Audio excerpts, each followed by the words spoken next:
علی فریاد میری بہو ہوئی برباد یعنی فریاد بظاہر میں ہے بیداد یعنی فریاد خدا کے واسطے روداد یعنی فریاد دہائی یوسف علیبہ کو مارا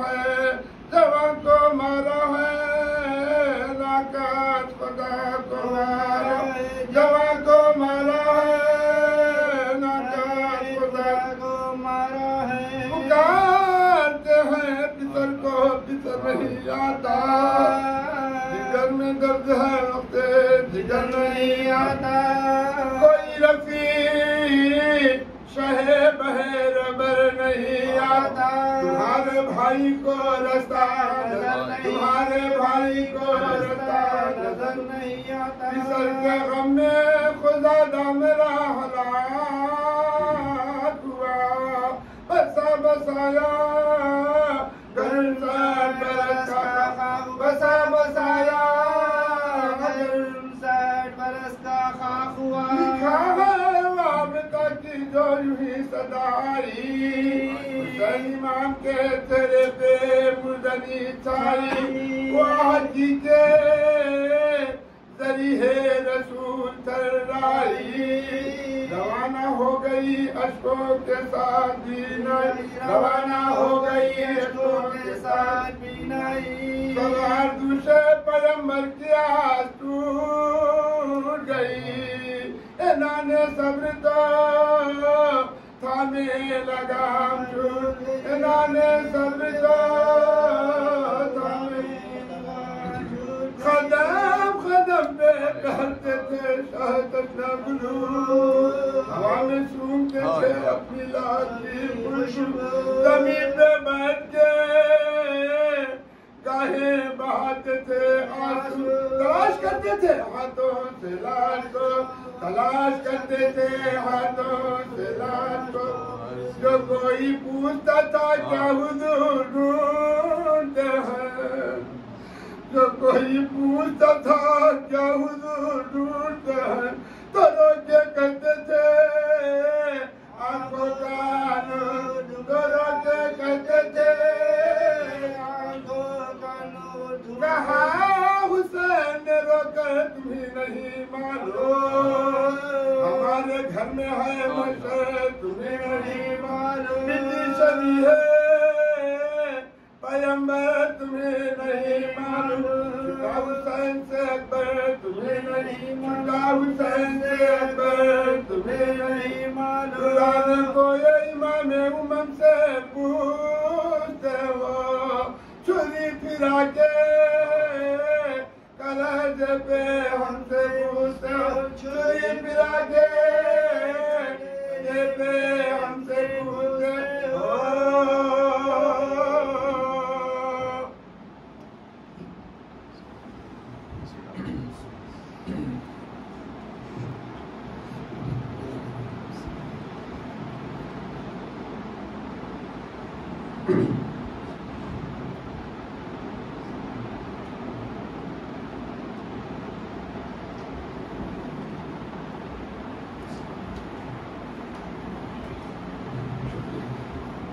رحم الله من قرأ سورة الفاتحة مسبوقة صلوات على محمد وآل محمد.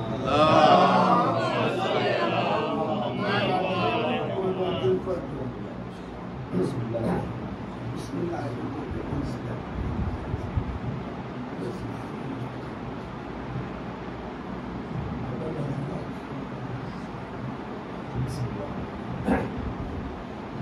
ولا حول ولا قوة إلا بالله العلي العظيم حسبنا الله ونعم الوكيل نعم المولى ونعم النصير الحمد لله رب العالمين والعاقبة للمتقين والجنة للمؤمنين والنار للمشركين ثم الصلاة والسلام على أشرف الأنبياء والمرسلين خاتم النبيين طه وياسين أبي القاسم مصطفى محمد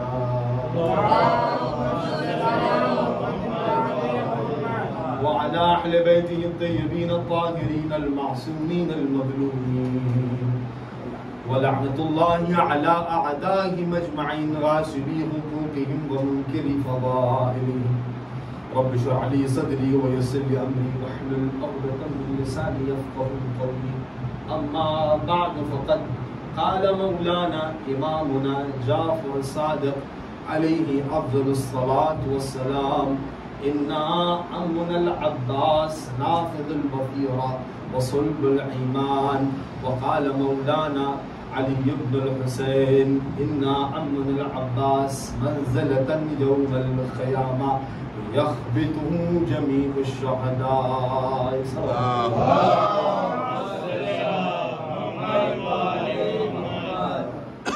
محترم بڑے ہی مختصر وقت میں آپ کی اس زحمت کو تمام کروں بلکہ اس عبادت کو تمام کرنا چاہتا یہ عبادت ہے، فرش عذاب پر بیٹھنا یہ زحمت نہیں بلکہ عبادت ہے، اور عبادت میں کوئی زحمت نہیں.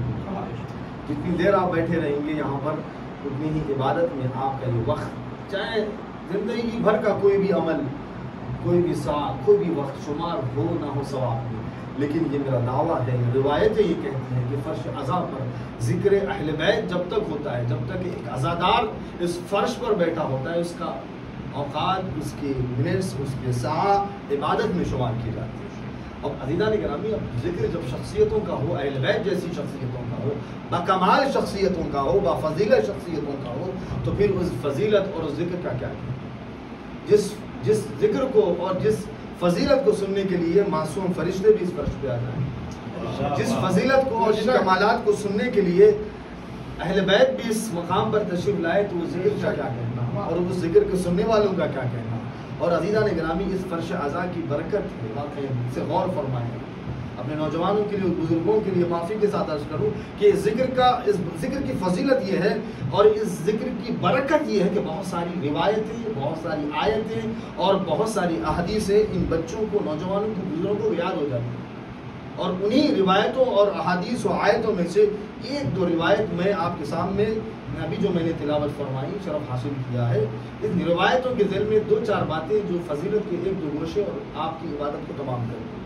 عزیزان گرامی، میں نے جس دو حدیثوں کو، جس دو روایتوں کو اپنا سرنامہ سخن کرا اور جس عظیم المرتبت شخصیت کا ذکر کرنا چاہتا ہوں کہ اس عظیم الشخصیت کے ذکر اتنا اہم ذکر ہے اور وہ عظیم المرتبہ شخصیت ہے کہ جس کو علی ابن ابی طالب نے اپنی دعاؤں میں مانگا. جس نے علی نے جس کو مانگا تھا. عزیزان گرامی، آپ نے غور فرمایا کہ یہ ایسی کوئی شخصیت نہیں ہے کہ جس کی فضیلت کو میں بیان کر رہا ہوں، بلکہ آپ اسی سے اندازہ لگا لیں اس شخصیت کا کیا کہنا کہ علی جیسے شخص نے دنیا میں زندگی بھر اس نے کچھ نہیں مانگا خدا کی بارگاہ میں.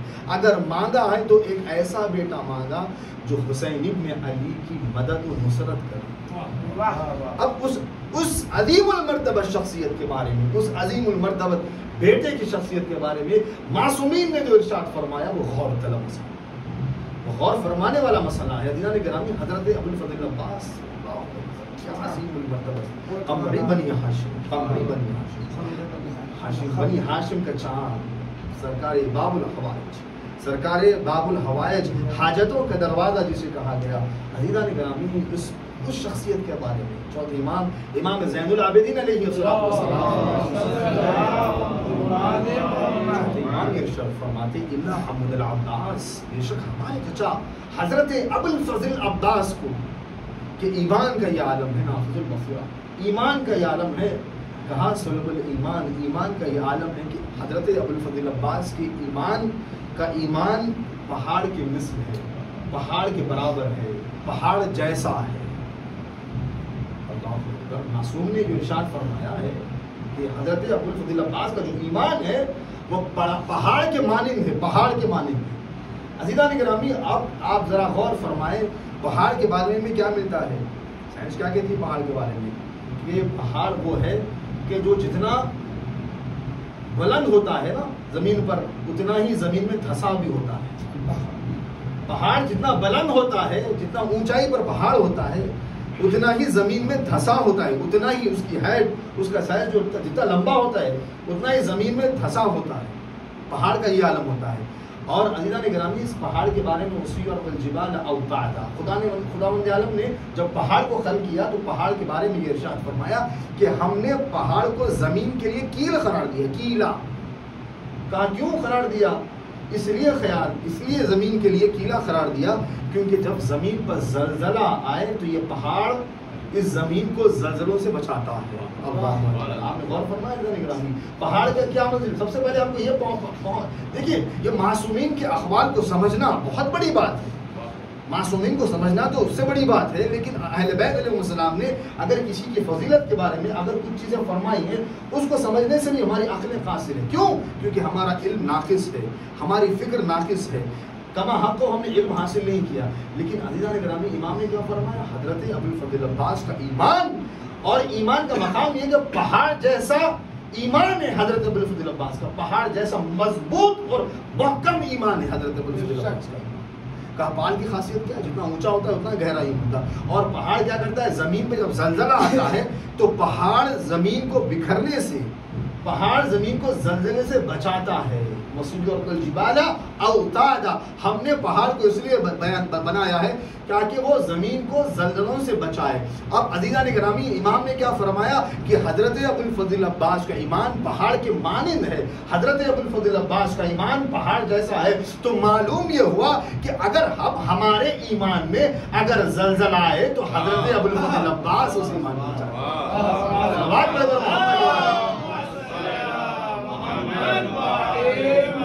اگر ہمارا ایمان ڈگمگائے، اگر ہمارے ایمان میں اگر زلزلہ آ جائے تو یہ یاد رکھنا امام نے فرمایا کہ حضرت ابوالفضل عباس یہ ایک ایسی شخصیت ہے کہ جو تمہارے ایمان کو سنبھالیں گے، جو تمہارے ایمان کو بچائیں گے. عزیزان گرامی روایت اور ایک روایت اور آپ کی ذہن آپ کی عبارت کو تمام کر دیکھیے، مجھے بھی ذہن پر چلا گیا، اتنا سنا میں نے بھی کہ اب عزیزان گرامی آپ نے غور فرمایا دوسری حدیث جو خود امام جعفر صاحب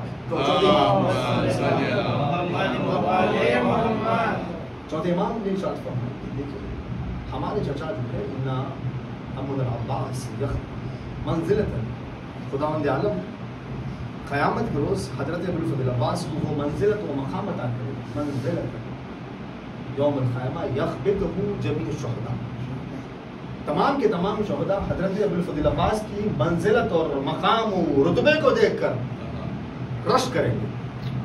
تمام کے تمام شہداء یعنی کیا فرمایا مولا نے؟ امام فرما رہے ہیں کہ تمام کے تمام شہداء، کب کے شہداء؟ بدر کے شہداء، حنین کے شہداء، جمل کے شہداء، حتیٰ کہ کربلا کے شہداء، تمام کے تمام شہداء، قیامت تک کے آنے والے تمام کے تمام شہداء حضرت ابوالفضل عباس کے جب ایمان کی منزلت کی بنا پر جو مقام خداوند عالم یوم القیامہ قیامت کے روز جو مقام حضرت ابوالفضل عباس کو عطا کرے گا خدا، اس مقام کو دیکھ کر رشک کریں گے. رشک کہا، حسد نہیں کہا.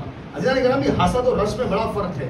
اگر حسد کے بارے میں فرماتا الحسود لا یسود، حسد کرنے والے کو کوئی فائدہ نہیں ہوتا سوائے نقصان کی، لیکن رشک کرنے والا ترقی پاتا ہے. رشک کہتے ہیں کسے کہ اگر کوئی محنت کر کے آگے بڑھ گیا تو انسان یہ سوچے کہ واقعی اس نے رات و دن ایک کر کے یہ مقام حاصل کیا، میں بھی رات اور دن کر کے یہ مقام حاصل کر سکتا ہوں. اسے کہتے ہیں رشک کرنا. ارے وہ مقام حاصل کرنے کے لیے جستجو کرنا، جد و جہد کرنا، وہ مقام حاصل کرنے کے لیے اسے کہتے ہیں رشک کہتے ہیں. لیکن عزیزان گرامی اگر کوئی آگے جا رہا ہے اس کی ٹانگ کھینچنا اسے رشک نہیں کہتے بلکہ حسد کہتے ہیں.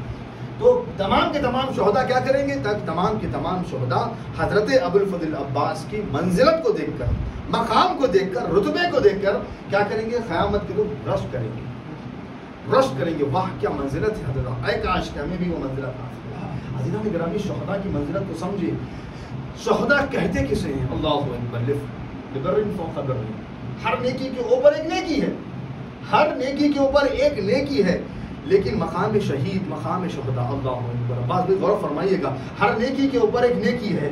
لیکن اگر کوئی شہادت کی درجے پر فائز ہوتا ہے تو کہا اس نیکی کے اوپر کوئی نیکی نہیں، اس نیکی کے اوپر کوئی نیکی نہیں، یہ آخری نیکی ہے. اس نیکی کے اوپر کوئی نیکی نہیں ہے، آخری نیکی ہے شہادت کا منزلت. یعنی خدا و رسول و امام کے بعد اگر کسی کی منزلت ہے تو وہ شہید کی منزلت ہے. شہید کی منزلت اللہ مقام شہداء. دیکھیں آپ قرآن کا، اور آپ یہ اکثر آپ اپنی مجالس میں سنتے ہیں علماء کافی ذاکرین اس آیت کے سہارے سے گفتگو کرتے ہیں وَلَا تَحْسَبَنَّ الَّذِينَ قُتِلُوا فِي سَبِيلِ اللَّهِ أَمْوَاتًا بَلْ أَحْيَاءٌ عِندَ رَبِّهِمْ يُرْزَقُونَ. کیا کہا اللہ نے؟ وَلَا يَحْسَبَنَّ الَّذِينَ، اور خبردار یاد رکھنا ہرگز یہ گمان نہیں کرنا وَلَا يَحْسَبَنَّ الَّذِينَ قُتِلُوا، جو خدا کی راہ میں شہید ہو جاتا ہے، جو راہ خدا میں شہید ہو جاتا ہے اسے مردہ مت سمجھنا. بل احیاء، عزیزان گرامی خدا نے کیا کہا؟ بلکہ وہ زندہ ہے، شہید زندہ ہے. بل احیاء، خدا نے کسی کے رزق کی ذمہ داری نہیں لی، خدا نے کسی کے زندہ ہونے کے بارے میں قرآن میں نہیں کہا. لیکن شہداء کی بات جب آئی کہا ہرگز یہ گمان نہیں، کہنا نہیں، بلکہ گمان تک نہیں کرنا، سوچنا تک نہیں کہ یہ مردہ ہے، بلکہ بل احیاء، یہ زندہ ہے، خدا کے پاس سے رزق پا رہے ہیں اور اس کے رزق کے ذمہ دار ہم ہیں. اللہ نے کہا وَلَا تَحْسَبَنَّ الَّذِينَ قُتِلُوا فِي سَبِيلِ اللَّهِ أَمْوَاتًا بَلْ أَحْيَاءٌ عِندَ رَبِّهِمْ، خدا کے نزدیک خدا سے رزق پا رہے ہیں، خدا سے رزق پا رہے ہیں شہداء. اللہ اکبر. عزیزان گرامی اس کے دوسرے مقام پر اللہ نے کہا وَلَا تَقُولُوا لَهُمْ، ان کو مردہ نہ سوچو نہ کہو. شہداء کو نہ مردہ وَلَا تَحْسَبَنَّ الَّذِينَ، نہ گمان کرو، نہ انہیں دوسرے مقام پر کیا فرمایا کہ شہداء کو مردہ مت کہو. وَلَا تَقُولُوا، کہو بھی مت کہ یہ مردہ ہے، معاذ اللہ، استغفر اللہ، کیونکہ شہید کا مقام مرتبہ ہے.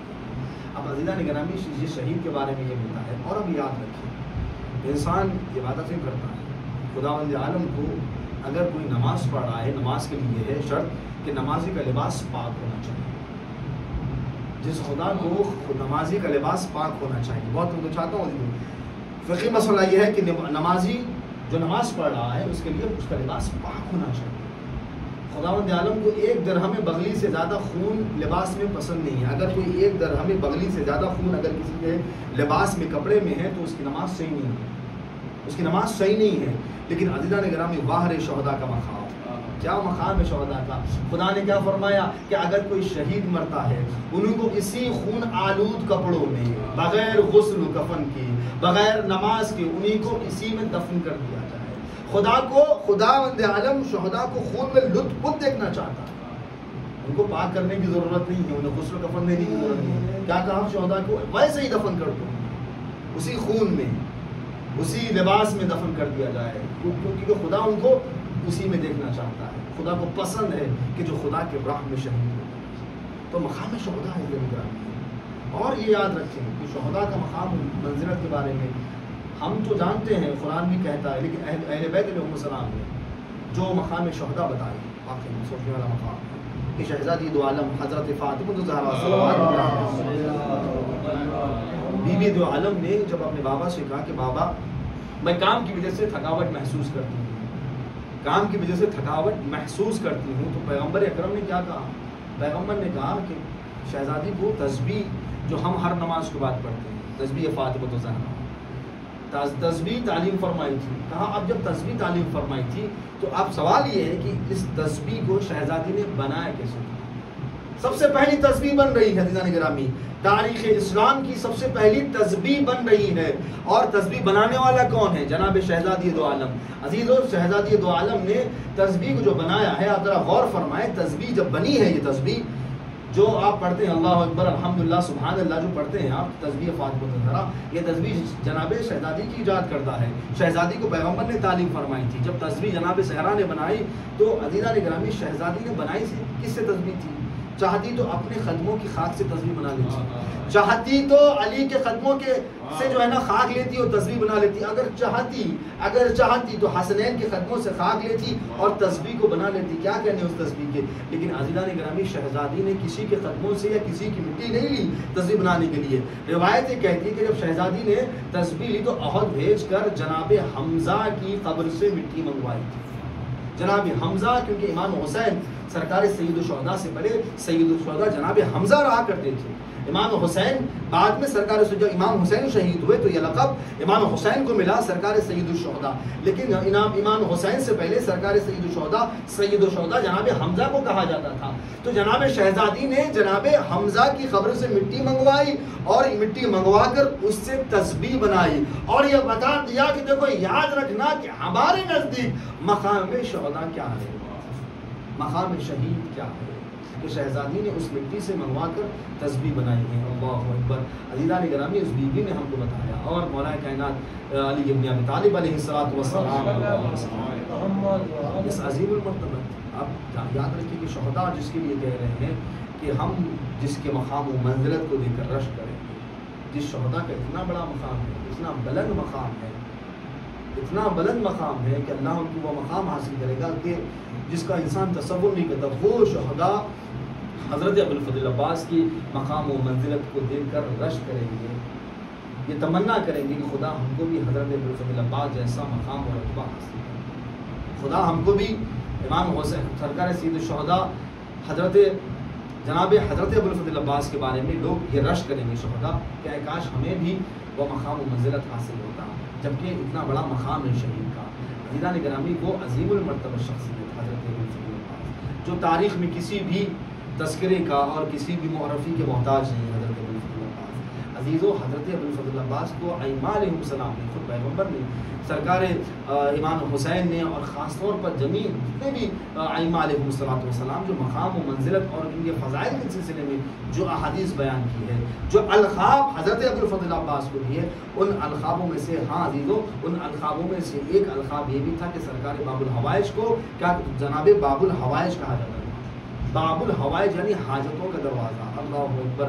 ہاں عزیزو, جس کا القاب, جن کے القاب یہ ہو کہ جنہیں یہ کہا تھا کہ یہ حاجتوں کے دروازے ہیں. ہاں عزیزو, اب ان کے در پر اگر کوئی آتا ہے تو کوئی خالی ہاتھ نہیں جاتا ہے. کون عباس کہ جس کو علی نے اپنی دعاؤں میں مانگا ہے. کون عباس کہ جس کو علی کی تمنا عباس ہے. کون عباس جو حسین کی نصرت کے لیے علی نے مانگا عباس کو ہے. ہاں عزیزو, جس عباس کو جب علی نے مانگا ہے, روایتیں کہتی ہیں کہ حضرت ابوالفضل عباس بہت کم سن تھی. حضرت ابوالفضل عباس بہت چھوٹے تھے. ایک مرتبہ ایک غرفے میں کیا دیکھتے ہیں کہ حضرت ابوالفضل عباس کو مولا نے اپنے زانوں پر بٹھایا اور حضرت علی ابن ابی طالب کی آنکھوں سے آنسو روا ہے. اس منظر کو ام البنین نے دیکھا. دیکھنے کے بعد ہاتھوں کو جوڑ کے کہا, اے میرے والی وارث, میرے بیٹے نے کوئی کیا گستاخی کی ہے؟ یہ آپ کے آنکھوں میں آنسو کیسے ہیں؟ حضرت علی ابن ابی طالب فرماتے, میرا مولا فرماتا ہے, اے ام البنین, جو میں دیکھ رہا ہوں وہ تم نہیں دیکھ رہی ہے. ایک مرتبہ شہزادی ام البنین کہتی ہے, یہ ہے میرے والی وارث, یہ بتائیں کہ عباس کے ساتھ کیا ہونے والا ہے. کہا کہ اے بی بی, عباس کے شانوں پر وہ جفا ہونے والی ہے. عباس کے شانے اپنے بھائی حسین کی نصرت کے خاطر عباس کے شانے قلم کر دیے جائیں گے. ہاں عزیزو, جس عباس کے بارے میں یہ کہا علی ابن ابی طالب نے کہ عباس کے دونوں شانے نصرت حسین میں قلم کر دیے جائیں گے. ہاں عزیزو, روایتیں کہتی ہے کربلا کے میدان میں عباس نے اپنے عمل کے ذریعے یہ ثابت کیا, عباس کے دونوں شانے قلم کر دیے گئے.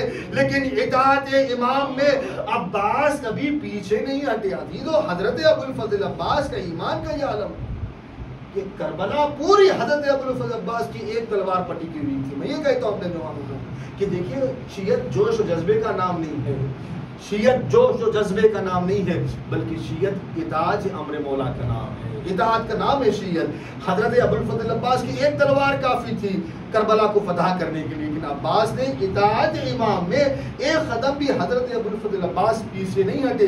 ہاں عزیزو, جس عباس کے بارے میں یہ ملتا ہے کہ جس عباس نے اطاعت امام میں اپنے دونوں شانے قلم کر دیے گئے اور حضرت ابوالفضل عباس کو خدا نے وہ مقام و منزلت عطا کی کہ حضرت ابوالفضل عباس کو کہا حاجتوں کا دروازہ ہے. ہاں عزیزو, حاجتوں کا دروازہ کہا گیا حضرت ابوالفضل عباس کو. روایتیں کہتی ہے, تاریخ میں یہ ملتا ہے کہ ایک نوجوان اپنی ماں کو لے کر جب حضرت ابوالفضل عباس کے حرم میں آیا, آنے کے بعد ہاں عزیزو, وہ نوجوان اپنی ماں کو تڑپتا ہوا نہیں دیکھ سکا. ایک مرتبہ وہ نوجوان اپنی ماں کو, جو کہ جان کنی کے عالم میں تھی, کچھ ہی دیر تھا کہ وہ دنیا سے گزرنے والی تھی, بہت اس کی طبیعت خراب تھی, یہ نوجوان حرم حضرت ابوالفضل عباس میں داخل ہوا. شیخ جعفر لکھتے ہیں, جو کہ خطیب ہے کربلا کے, وہ لکھتے ہیں اپنی کتاب میں کہ میں نے دیکھا کہ وہ نوجوان ایک مرتبہ حضرت ابوالفضل عباس کے ذریعے کے سامنے اپنی ماں کو لٹا دیا. لٹانے کے بعد کہتا ہے کہ اے عباس, آپ کو اللہ نے وہ القاب عطا کی ہے, آپ سرکار باب الحوائج ہے, آپ حاجتوں کے دروازے ہیں. ہاں عزیزو, ایک مرتبہ وہ نوجوان کہتا ہے کہ میں کچھ نہیں جانتا عباس, مولا میری ماں بیمار ہے اسے شفا دے مولا, اسے ٹھیک کر دے. اگر آپ اسے ٹھیک نہیں کرتے تو میں نجف جا کر اپنے بابا علی سے آپ کی شکایت کروں گا. عزیزو روایتیں کہتی ہے کہ اس نوجوان, شیخ جعفر کہتے ہیں کہ ایک مرتبہ یہ نوجوان یہ کہہ کر ایک مرتبہ حرم سے باہر نکلا, بڑی جلدی نجف کی طرف چلا گیا. عزیزو اب جیسے یہ نوجوان نجف کی طرف جا رہا ہے تو وہ نوجوان کا بیان ہے کہ جب میں نجف سے بالکل قریب میں تھا تو میں نے کیا دیکھا کہ ایک گھوڑ سوار بڑی تیزی سے میرے پیچھے پیچھے آ رہا ہے. آنے کے بعد کہتا ہے کہ اے نوجوان تو کہاں جا رہا ہے؟ اس نے سارا ماجرا سنایا. عزیزو ایک مرتبہ یہ جملہ کہتا ہے نوجوان, میں علی سے, میں اپنے مولا سے حضرت ابو الفضل عباس کی شکایت کرنے جا رہا ہوں. عزیزو ایک مرتبہ جیسے ہی اس آنے والے نے سنا کہ شکایت کرنے جا رہا ہے کہ ایک مرتبہ آنے والا کہتا ہے اے نوجوان تو واپس جا, تیری ماں ٹھیک ہو گئی. لیکن عزیزو آنے والا جوان کہتا ہے, وہ جوان کہتا ہے کہ میں آپ کی بات کیسے مان لوں, میں آپ کی بات کا کیسے یقین کر لوں کہ میری ماں ٹھیک ہو گئی ہے. عزیزو جیسے ہی ہے کوئی مولا ایسا کہ جو اپنے چاہنے والوں کے ناز و نخرے بھی برداشت کرے. عزیزو سلام ہو حضرت ابو الفضل عباس پر, جب جس نوجوان نے کہا کہ میں کیسے مان لوں کہ میری ماں ٹھیک ہو گئی ہے. عزیزو ایک مرتبہ آنے والا کہتا ہے کہ تو میرے ساتھ چل, تو میرے ساتھ چل کے دیکھ لے. عزیزو جیسے یہ جملے کہے آنے والا کہتا ہے کہ تو میرے ساتھ چل. اس نوجوان نے کہا کہ آنے والا کا گھوڑا بڑا بلند خط تھا, میں نے کہا اپنے ہاتھ کو تو دے تاکہ میں اس گھوڑے پر سوار ہوں. عزیزو جیسے ہی کہا ہاتھ آگے بڑھا, اس نوجوان نے کہا کہ وہ آنے والا شخص غائب ہو گیا. میں سمجھ گیا یہ کوئی اور نہیں کہ میرا مولا حضرت ابو الفضل عباس ہے کہ جو میری نصرت اللہ لعنت اللہ علی القوم الظالمین سيعلم الذين ظلموا أي منقلب